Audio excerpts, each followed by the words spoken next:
Hello, and welcome to the Social Psychic Radio Show, featuring Jason Zook.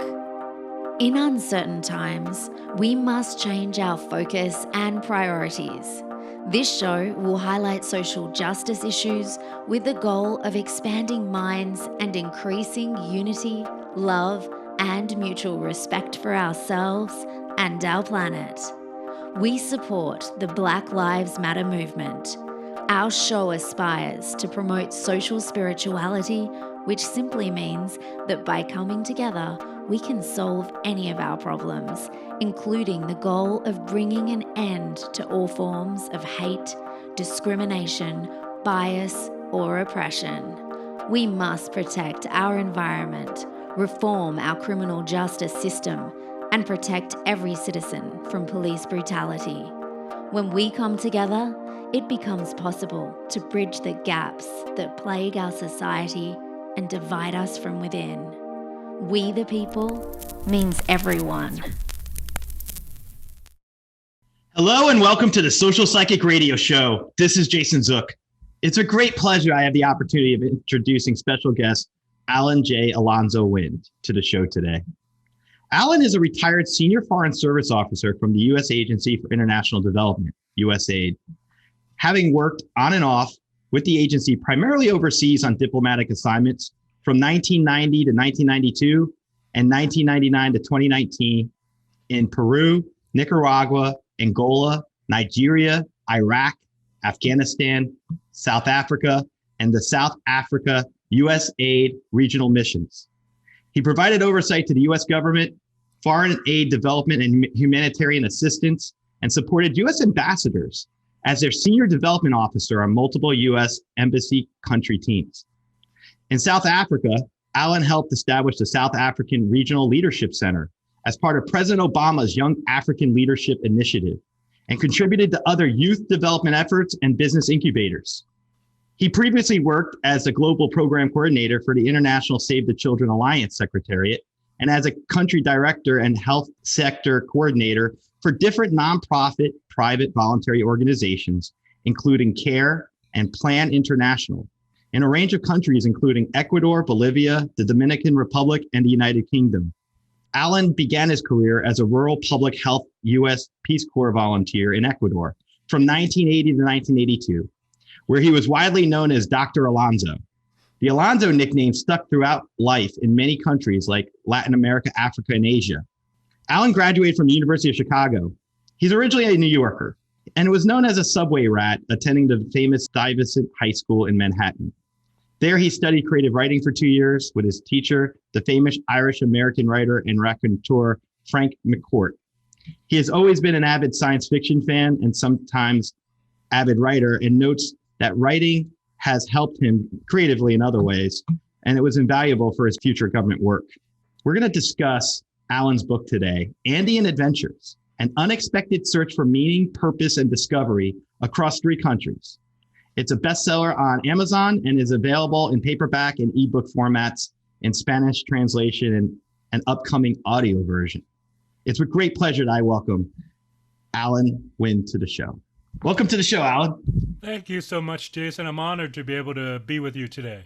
As I was saying before we started, the honor is all mine. I mean, this goes back to my early days studying at Georgetown and in law school, when I had a chance to really delve into international legal practice back then, just studying it in courses and having a chance to meet some authors back then when I was in my international law journal. But having you on is such a pleasure because we all connect with one another in certain ways. And when I was looking at your bio, I was like, it would be my honor to have you here because of your distinguished service and your background.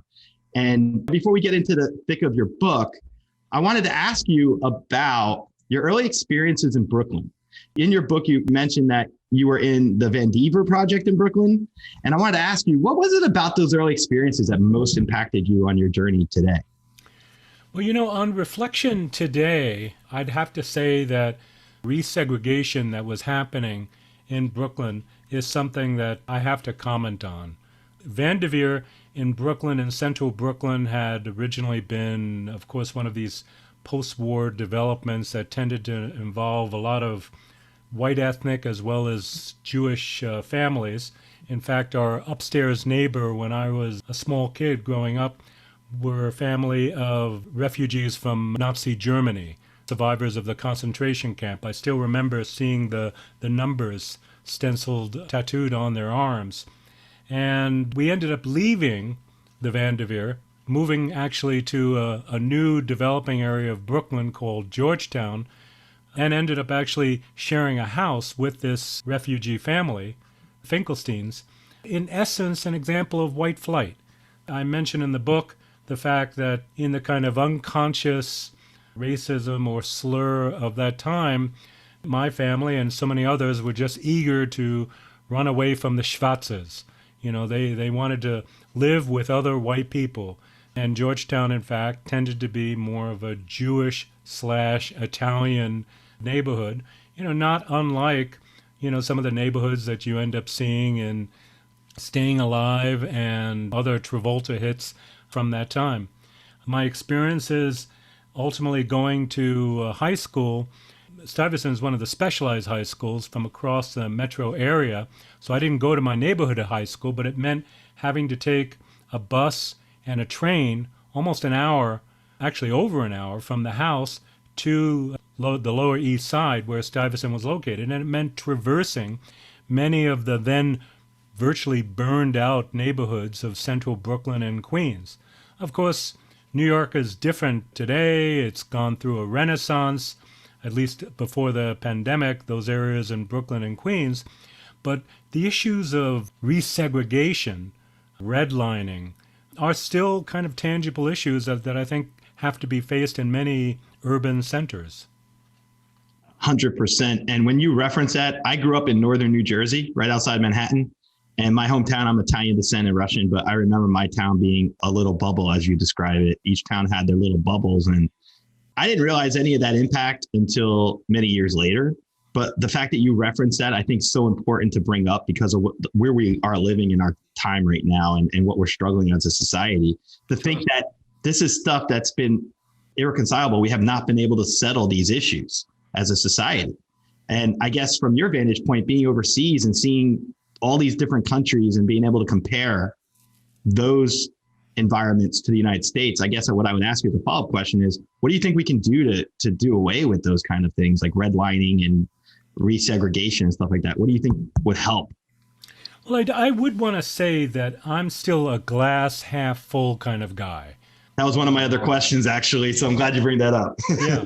I definitely, undeniably, we've had so much progress, in the intervening decades.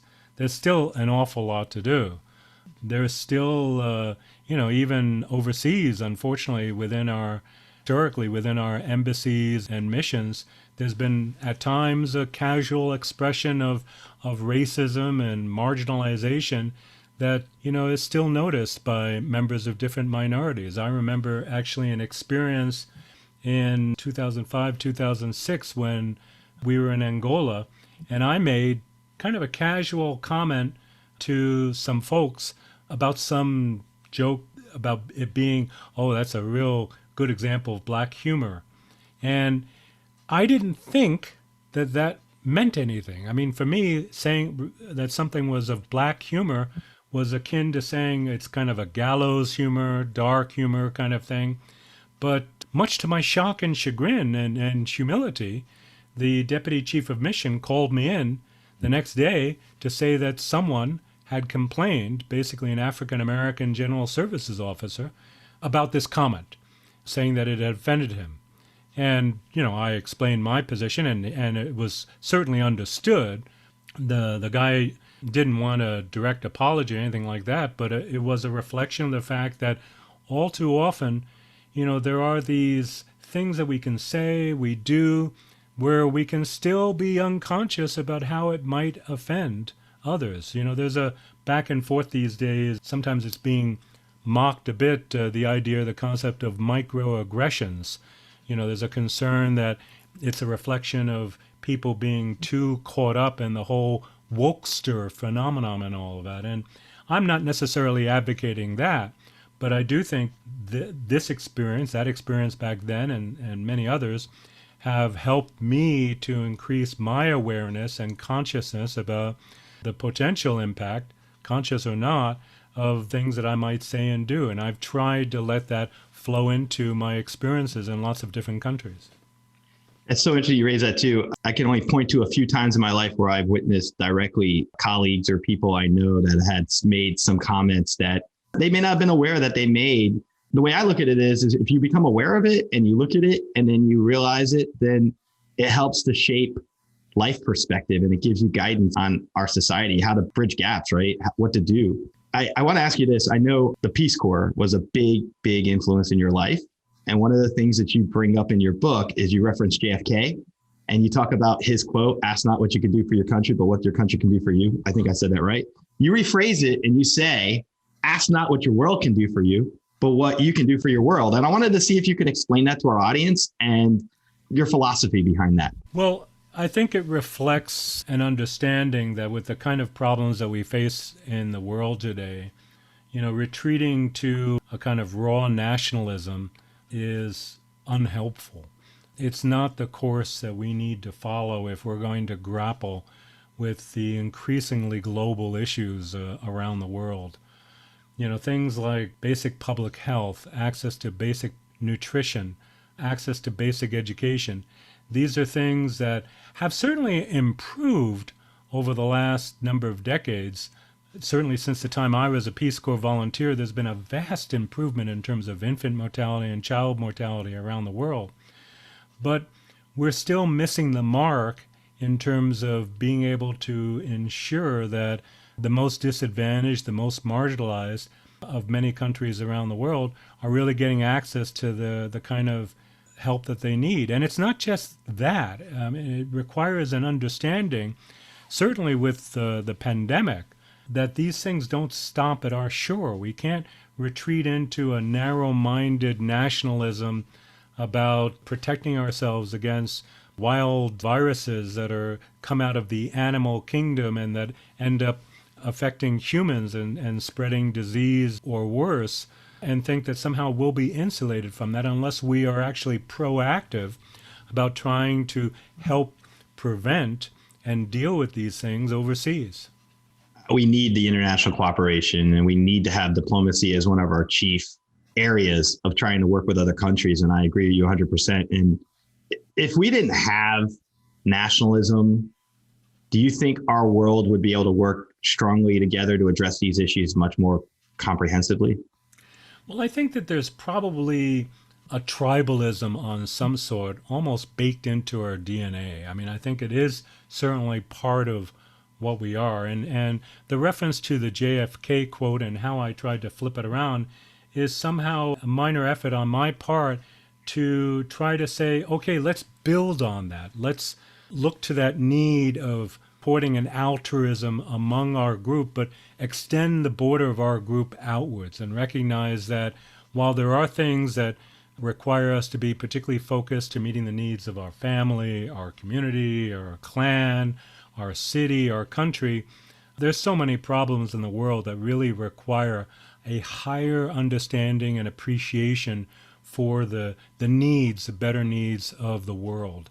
And, given the crazy weather of the last few days on the Pacific Northwest, both in the U.S. and Canada and as well in the Northeast, it's just another reminder of, the kind of challenge that climate change is offering us right now, but is going to get worse and worse over the coming years and decades. My wife and I are really frightened for what this will mean for our daughter. Our daughter is under 30 still, but I shudder to think what the world will be like for her 30 years from now. It's terrifying to think about it, and that's why we need immediate action to work together to help combat global warming and climate change. I think even for me living in Florida, we're under increased threat of hurricanes and severe weather. And along the Gulf Coast, the activity is, global on every level. You could point to global warming and climate change to so many parts of our challenges coming up, and it's going to get worse and worse unless we adequately address it. 100%.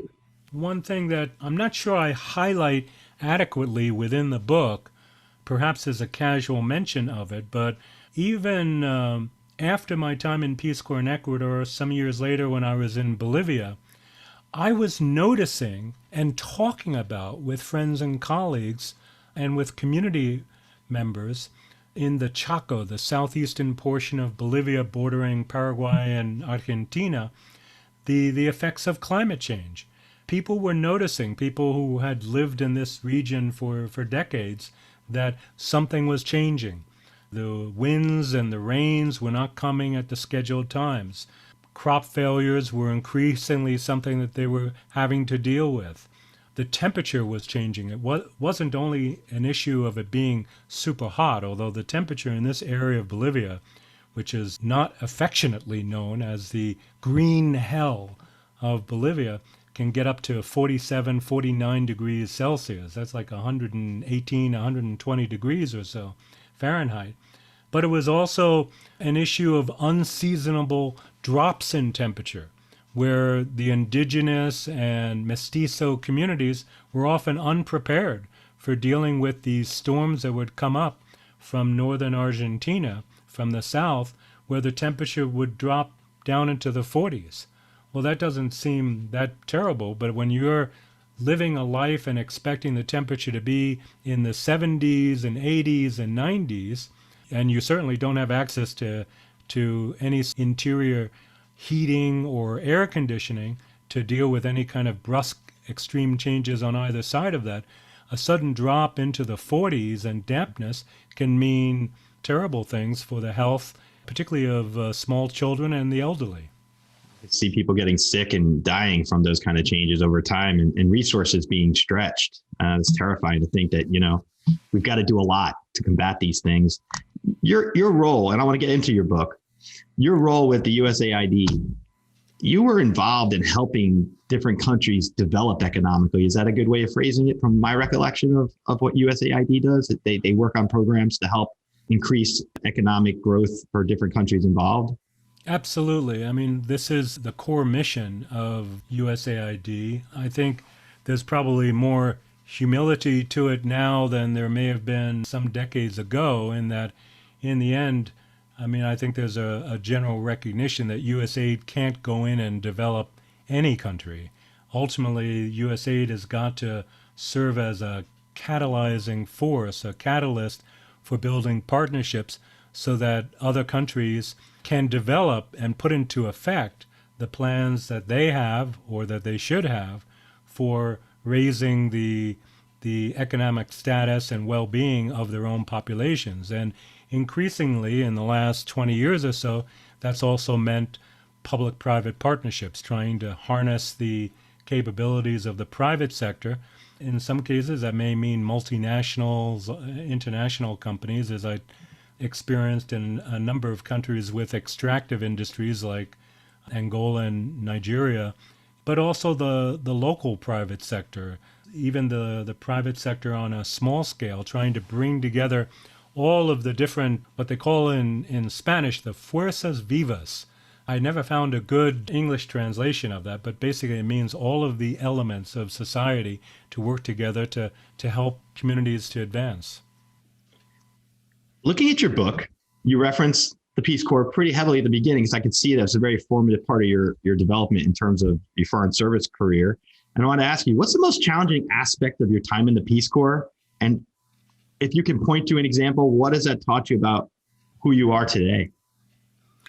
Well, I had phenomenally great experiences in the Peace Corps, and I will never be able to pay back the debt I feel that I continue to have with what Peace Corps meant to me in terms of helping to shape and form the person that I am. And I mean that in the broadest sense, in terms of also the people that I lived and worked with and served with and cried with and laughed with, my fellow Peace Corps volunteers, as well as the people in the small communities and villages that took me in and embraced me and showed me, intimate portions of their lives.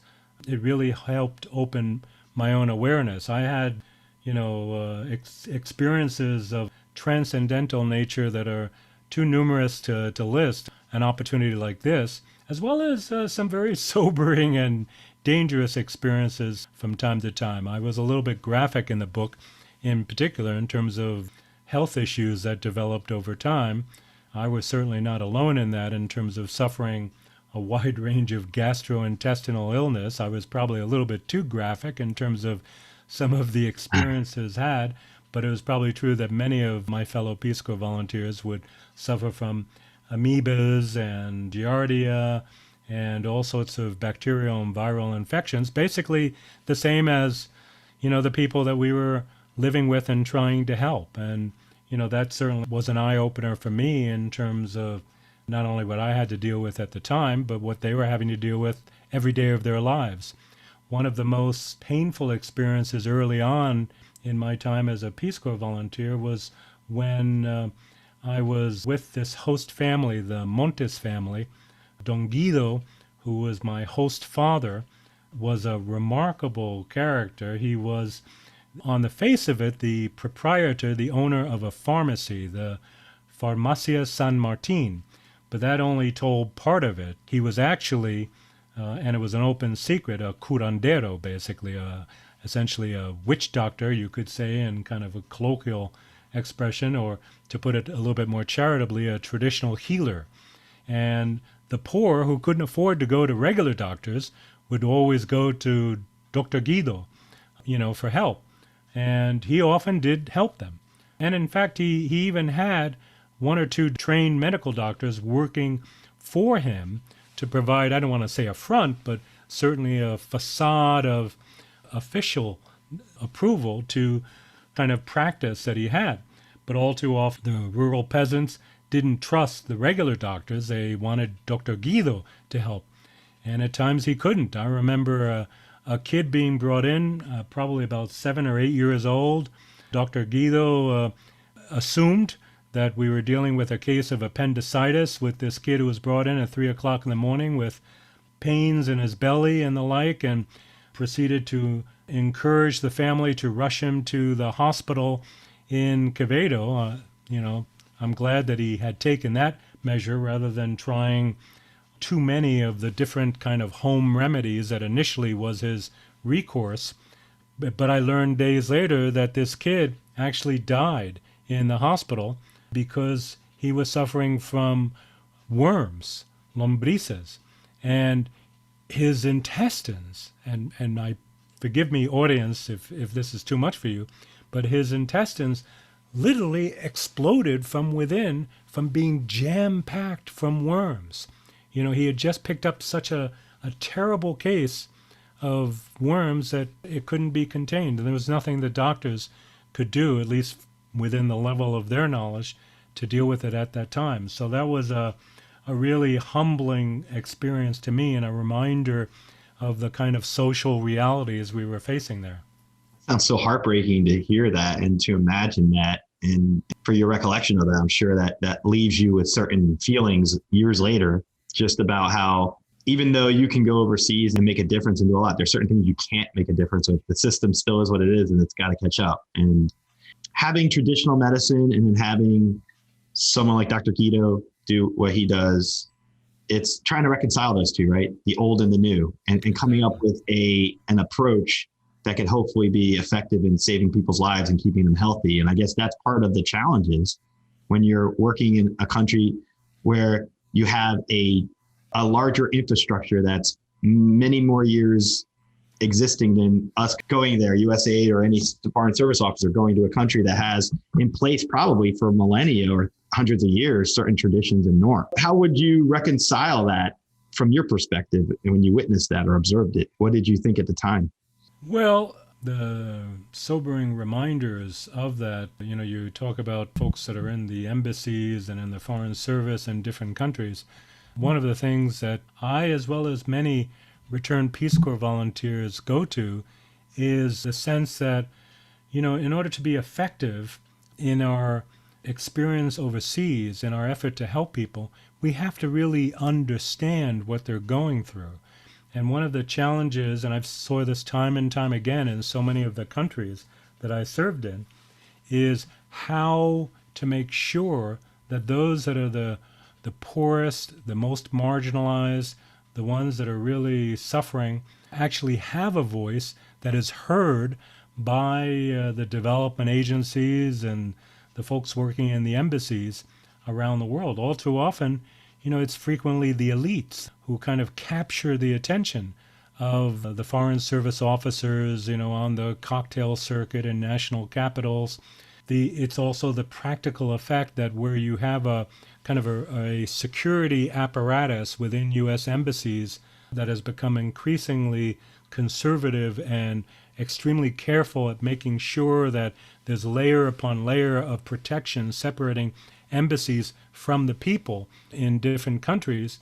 You have this kind of fortress mentality for the embassies and a social situation where all too often many of the people working in these embassies and at times, even USaid missions have few opportunities, if any, to really be able to talk with and engage directly with those that are the most marginalized. They can read reports, they can see photographs, they can see video perhaps from different grantees and contractors who may be working on projects, but I think there's nothing quite like the opportunity to really get out and spend time with people who are facing really the most dire social circumstances. And that was a lesson that was brought home to me time and time again.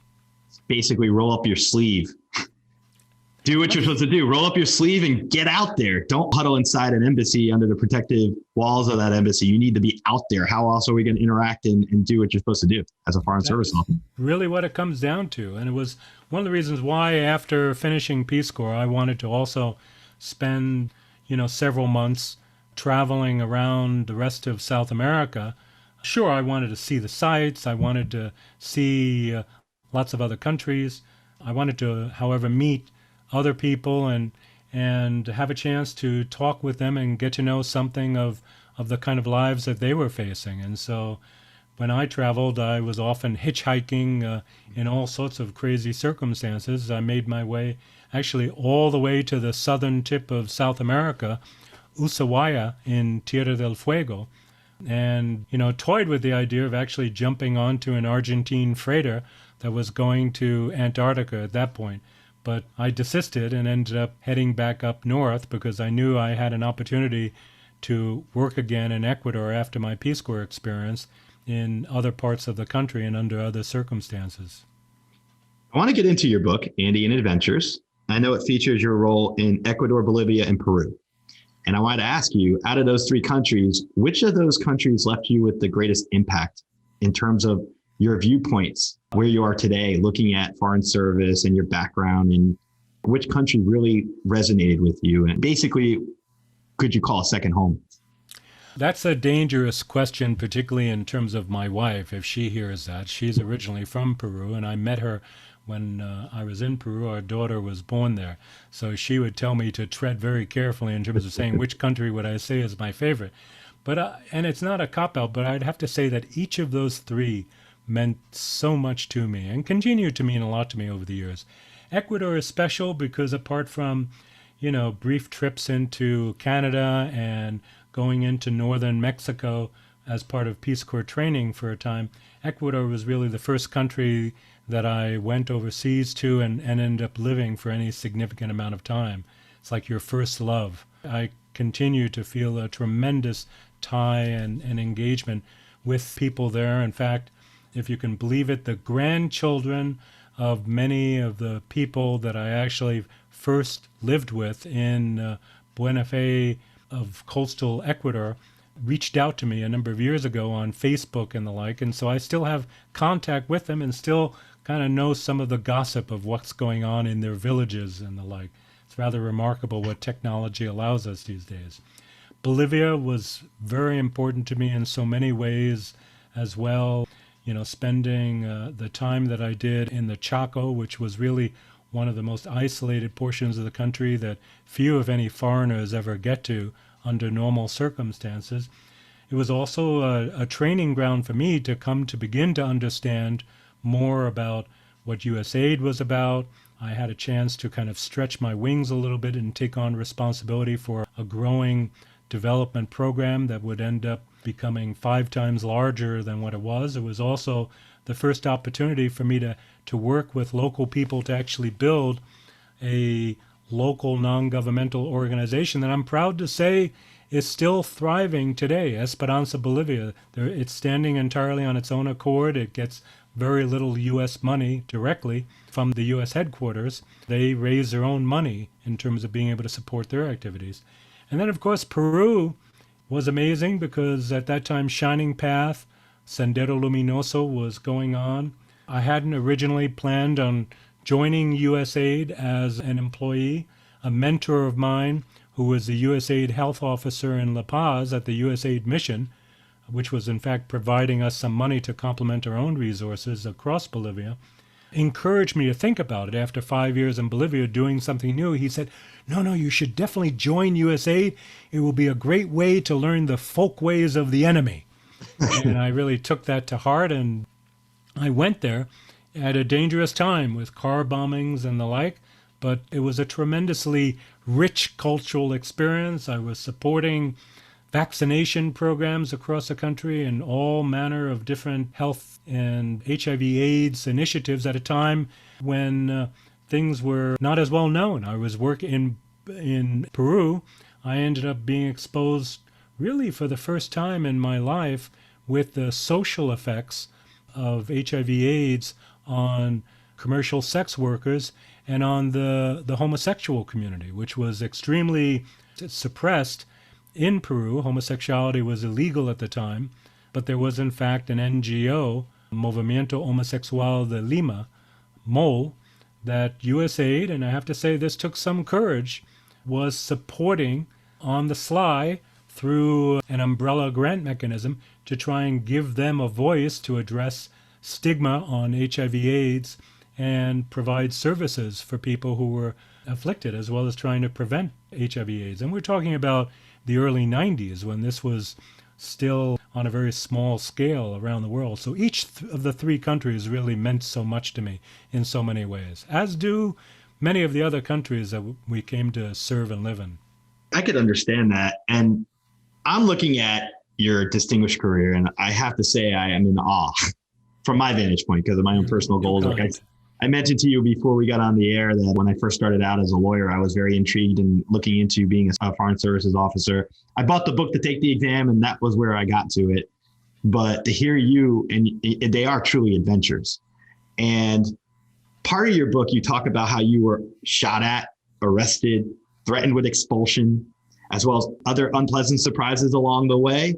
And I wanted to see if you could kind of embellish on that a little bit for our audience to talk about these obstacles that you really did face, some of them life-threatening, because people don't really think of those things when they put on CNN, Fox, whatever it is, and see a short little meeting of a bunch of people at a conference in a room sitting across the table, exchanging pleasantries, and you see people typing or whatever they're doing. I mean, there's a real life situation here you go through, and I'd love to have you explain some of that to our audience. Well, I won't get into all of the details because of the amount of time that we have, but I'll tell some anecdotes that speak to that. In terms of being shot at least the first time, while in Ecuador, I remember being out partying with some of the friends in the village that I was living in at that time, Buena Fe, and kind of making my way across the village, the central square, to return to my flat where I was living in. It was probably about 2, 3 o'clock in the morning, going across the Central Park, and I realized all of a sudden I heard out of this alcoholic fog at that time these sounds passing by my head. Pew, pew, pew. And I was wondering, what the WTF is going on?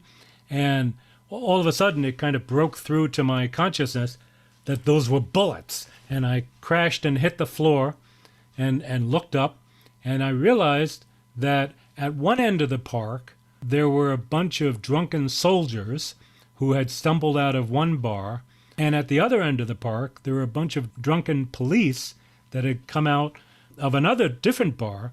And, unfortunately, it's not unusual in Latin America, at least at that time, that the police and the military would be rivals of each other in terms of security forces, and they were just firing away at each other blindly, at 2, 3 o'clock in the morning. Luckily, they were so impaired by alcohol, they didn't hit anybody else, and I didn't get hit.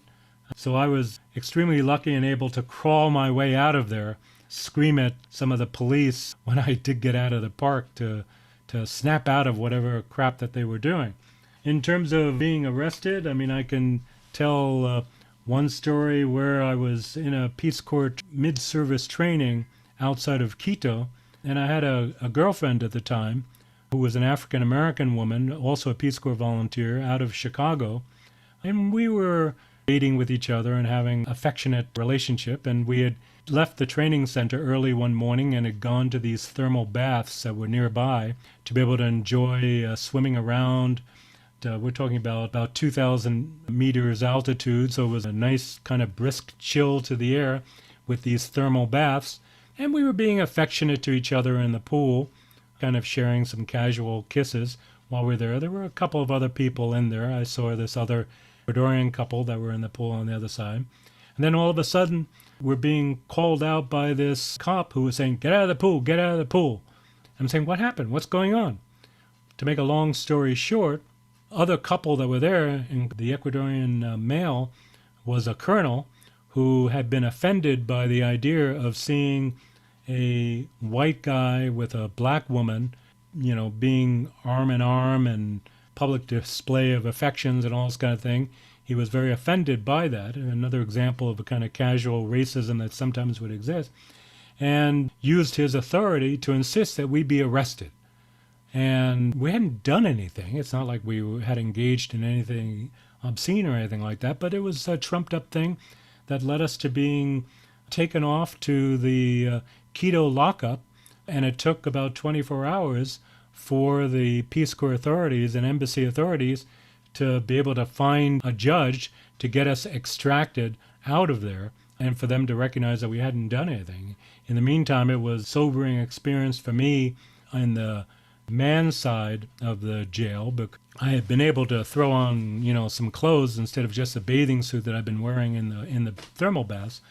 But I was wearing these kind of military-like cargo pants, and I forget what kind of T-shirt I was wearing, but I was befriended by this dark-skinned guy from Esmeraldas, in northern part of Ecuador, who realized I was American and all this, but he says, "These guys, you're going to have to be careful in here in the jail. You don't know what happens. Best to let them think that you're a Colombian. They're going to hear that you're a foreigner from your accent, and let them think that you're one of these Colombian rebels and all this, so they don't mess with you." And in the middle of the night, sleeping on, just the bare springs of a cot up this bunk bed kind of thing with probably 20 or 30 others in the lockup, I heard a commotion with someone who was trying to climb up on the kind of metal springs of the bed that we were at. And, there was a lot of commotion and all this, and the guy from the bed below actually had stuck a shiv into my hand to defend myself, and he'd gotten beat up himself a little bit in the face trying to fight off, God knows what would have happened in terms of that experiences. So it was a sobering experience without getting into too much of the other details.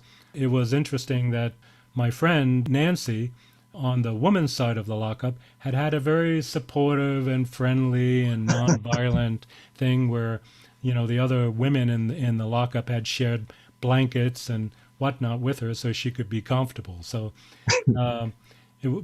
luckily... What a contrast, huh? Exactly. And luckily we didn't get thrown out of the country at that point, although the Peace Corps country director was pretty pissed with us in terms of that kind of situation. I can share another quick anecdote if we have time from Bolivia days, where I was actually running with far more resources this big development project across the Chaco of Bolivia, and I got contacted in a bar by this kind of military-looking guy who had a bad Spanish accent, who was clearly an American of some sort, and he says, "We want to get your help with something. We want you to serve as our eyes and ears and all this." And I said, "Look, I'm not involved with the embassy. I don't work for you guys." And I said, "Who do you work for anyway?" And he wouldn't tell me. He was clearly some sort of espionage kind of character. He was asking things of me which were entirely inappropriate. It's not a matter of another American not wanting to help someone else, but it would have tremendously compromised our presence in this part of Bolivia where people trusted us to be suddenly identified and associated with any sort of American espionage activity. So I told the guy to basically F off, and ended up having to take certain measures in terms of making sure he was kind of kicked out of the area where he was trying to hang around and compromise some of the staff on my development project. Well, as it would turn out, a few days later, I get a telex from the USaid mission in La Paz telling me to get up to La Paz immediately. And we're talking about something that was probably close to a 24-hour trip. I had to take a train for 15 hours up to Santa Cruz and then fly to La Paz to find out from the same health officer who I mentioned before as having been a mentor of mine that the U.S. ambassador was determined to kick me out of the country, give me the Braniff Award for interfering with American espionage activities. And he'd heard that I had beat up this American military lieutenant who had been on important operations in the Chaco of Bolivia. I explained the situation to Paul and to the USAID mission director that wasn't the case, but that this was a situation where military intelligence was trying to take advantage of charitable organizations, humanitarian organizations, and interfere with our mission for what? Some sort of short-term purpose of collecting intel, which might permanently damage our mission and lead to us being expelled by the Bolivian government. Luckily, the USAID mission director at that time and the health officer fully understood my position and went and tried to explain to the U.S. ambassador. I won't mention his name, just to say he had a known reputation at that point for being the drugs and thugs ambassador, for being someone who was overly associated with different anti-narcotic, anti-extremist activities in a range of different countries. And he'd been trying to basically, illegally in fact, impose some of this on USAID projects. And this is something that happens, or could happen from time to time, and it's one of the reasons why both USAID and the Peace Corps emphasize a lot of times in their different recruitment information whether or not people have had any past experience with intelligence activities. I mean, obviously there's a need for intelligence, there's a need for military intelligence, but please don't use the cover of a journalist, don't use the cover of an aid worker, as unfortunately has happened all too often, to then potentially put in danger an important social activity that also is contributing to our safety and well-being. Think about your work that you have done when you were active, was to help forge alliances, forge relationships, develop long-standing situations, and having something like that happen with that experience that you just described could completely destroy all of that in one person's misconduct. That's shocking to me to hear that, like how fragile our diplomatic relationships are with other countries when you're in the trenches, on the ground, in the environment, trying to make a difference, and you're doing it successfully for many years through your established career. And then you have some random person come to you who's not even sharing your focus, has completely different points of view, and it could completely derail everything. That's terrifying to think that our entire system of relationships with other countries could be completely compromised like that. I appreciate you sharing that on the show, to be honest. Sure, there were other experiences in Iraq and Afghanistan and Africa, and I hope to be able to share a number of them in subsequent volumes, African Adventures and maybe Arab Adventures, that should be coming out sometime, hopefully this year and next. And just to make one correction, by the way, on some point, maybe it's my fault for not including an update. You'd mentioned that the audio version of Andean Adventures is upcoming. I'm happy to actually share that the audiobook was released at the end of April, and so it's available now on Audible as well as Amazon and iTunes. Excellent. Yeah, actually, let's go to that for a second. Let me direct our audience to how they can reach out to you. Where would be the best way for our audience to find you? Well, one way to search would be on Amazon itself, to just search for Andean Adventures under books or Kindle, and they'd be able to see both the book, the ebook, the paperback, as well as the audio version. They can also go to my website if they want to get some direct links. My website is https://enable ennoble.net. That's ENABLEENNOBLE.net.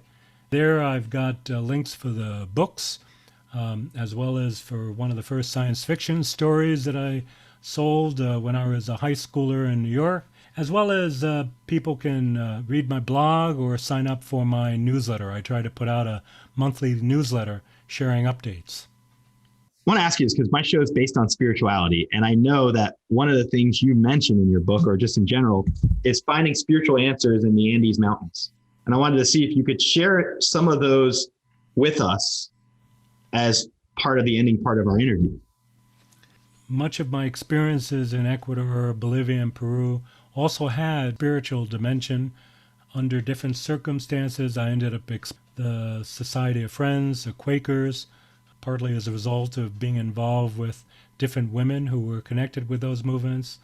I looked into other sorts of spiritual pursuits. I tried to practice meditation. I was exposed to ayahuasca from curanderos in the jungle. But I also, through a rather remarkable chain of circumstance that I describe in the book, came into contact with the Baha'i community.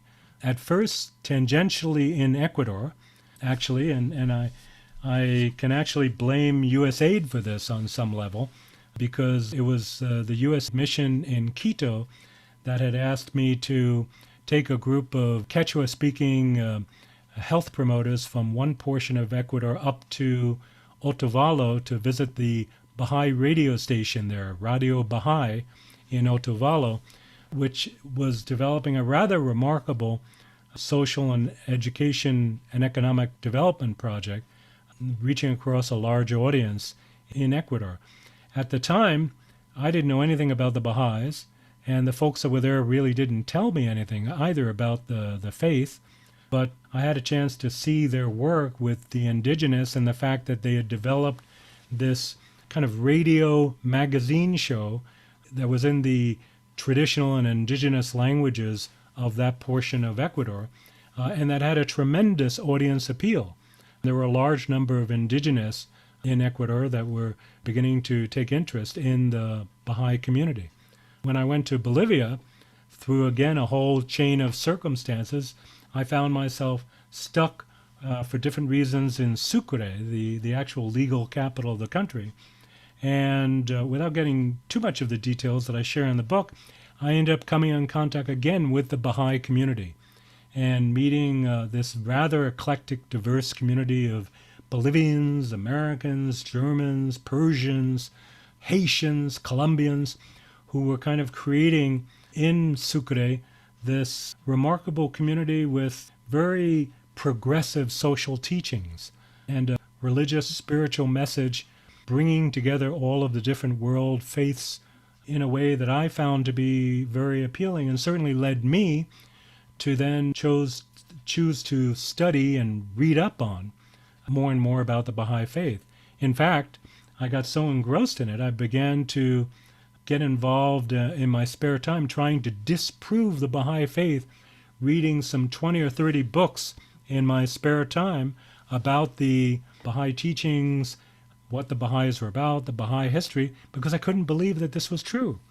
And then as a result of some interesting adventures with an NBC TV crew that came down to the Chaco to film out of Phoenix, Arizona, talking with them and showing them the Chaco and letting them film a bit of the work of the organization I was working with, Esperanza, I ended up coming into a series of experiences that further cemented my own interest in terms of knowing more about the Baha'i faith, until finally I chose to embrace the Baha'i faith, and I've tried to follow it in my own way, for better or worse, and come to appreciate the fact that, in fact, once I became Baha'i, I discovered that quite a number of people working in the United Nations, working in different multinational organizations, were Baha'is or in some way connected with the Baha'is. And in fact, that the Baha'is had a remarkably unknown history in terms of helping to promote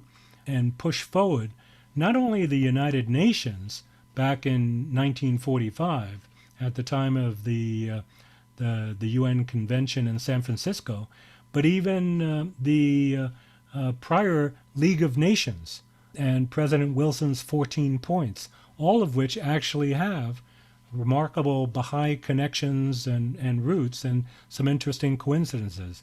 So it's been a real affirming thing for me in terms of having a spiritual basis of understanding, and certainly within the Baha'i teachings, it further deepened my own appreciation for the fundamental validity and connection between all of the world's revelations, be they Judaism, Christianity, Islam, Hinduism, Buddhism, Zoroastrianism, until its most recent manifestations, represented by the Baha'i faith.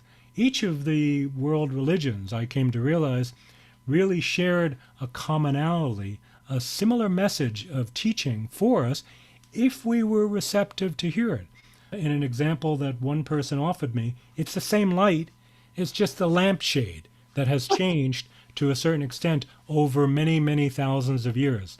No one is saying Christianity or the Christ does not have and did not have an important validity at that time. But there are other religious revelations that have all added to that picture. And the Baha'i faith, in terms of its vision of what the next 1,000 years might offer for humanity, bringing us to what the Baha'is call the lesser peace and the most great peace, really the unification of the planet and mankind. Maybe this sounds airy-fairy and crazy for many of our listeners, but I challenge people to go ahead and take a look at Baha'i materials. They can go to the website of the Baha'i community of the United States. It's a fairly active community worldwide now of some 6 or 7 million people. And the website is www.bahai.org, Baha'i.org. The World Center for the Baha'i Community is in fact in Israel, in Haifa, along the slopes of Mount Carmel. And I've had the honor and ability to visit on pilgrimage and for other purposes a number of times over the last 20, 25 years. Wow. I'll say this, spirituality in all its forms, and I love the lampshade analogy. I'm going to use that if it's okay, if I could borrow that in the future. Sure. I love when I talk to different faiths and different backgrounds that it really is all the light. It's the same light. It's just how you categorize that light and what you, the ideas widespread are very much similar in those kind of things. And I appreciate you sharing that. And it's great to have you today. I want to ask you an ending question. Your distinguished career goes through so many various aspects of our international relations. And I just want to ask you, if you were to summarize your career in one word, which word would you pick and why? Illumination. And I would say illumination because I've gone through periods of enlightenment. I've gone through many periods of darkness. I appreciate your kind comments about my career, but I've also shared some tremendous challenges, and I've seen some terrible things that have sometimes thrown me for a loop. But I could hope that certainly an important current over the years has been that of increasing illumination and a desire to share illumination with others. It's behind my interest and enjoyment at coaching and teaching and now writing and trying to be able to encourage young people to step outside of the box, to step outside of their zone of comfort, to look for opportunities of service. Because opportunities of service, be it on the community level, be it on the national or international level, particularly service with people with whom you're unfamiliar with, people you are perhaps uncomfortable with at first, is an important part of helping us to become fuller, more mature human beings. I want to thank you for coming on today. And this has been an amazing interview. I know that your story is going to really impact our audience in a very positive way. Anything that we can do to get our audience to think internationally and globally, I think from my vantage point is one of my goals for this show. I want us to look at things from a global paradigm. I believe that diplomacy is not dead post-Trump era, and that we have tons of work to do still on this planet for one another. And in that respect, I I just deeply thank you for coming on and sharing your experience and your sacrifice and your service over the years, and being able to run with what you've done and just doing the significant impact. You've had a very impactful life. And I think that that's just something that's without saying. And it makes me very excited to be able to share your story with my audience and to get to know you on this level through our interview today. I want to thank you for that. It takes a lot of courage to create a memoir about your adventures and to be truthful and candid about the good, the bad, the ugly, about everything that you've done, right? I mean, it's just, it goes without words. I appreciate it.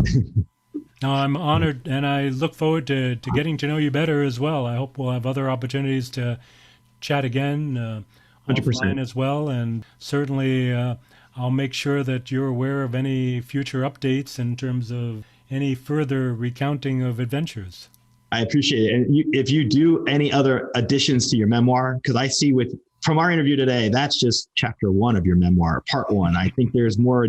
I mean, just looking at all the various countries you've been to and all the experiences you've encountered, I would have to think that you would do a compendium of your memoir. Maybe you want to do an audiobook. I think it's great.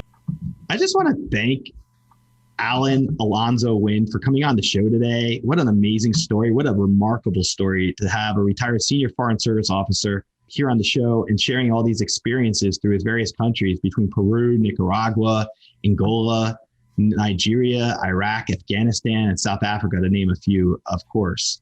I think when we look at these kind of topics, I love to have the audience take off the paradigm that we're centered so focused on America all the time, but it's beautiful when you can take those glasses off, those lenses off, and look from a larger perspective to see that we are a member of the global community. And I think that's what Allan is an example of. His book is an example of the journey that he took when he literally went through all these adventures, Andean adventures, to do what he did, to become everything that he's done. And I just think it's great to have those experiences to share with you today. Check out Allan's book, Andean Adventures. It's available on Amazon, and you can go to his website at ennoble.net. That's ENABLE.net. Thank you so much for having Allan on the show today. I want to encourage our audience to check out this information further. Go to his website, read his book, do whatever you can to make a difference in this world. And if you're interested in the Peace Corps, go do it. If you have a desire to be a foreign service officer, do it now. Don't put it off. Life's too short. Spiritually, there's so much we can do through our service to others in our community. And that's what I believe Allan represents for us today. Stay positive, because when you stay positive, anything is possible. Until next time, thank you so much for tuning into the show. Thank you for listening to this episode of the Social Psychic Radio Show. Don't forget to join us for another episode next time. If you enjoyed the show, we'd love for you to subscribe, rate, and give us a review on iTunes. You can also check us out on Facebook, and don't forget to visit the Social Psychic YouTube channel. Until next time, it's a big world out there. Keep an open mind, embrace your paradigms, and know that the universe is always yours to explore.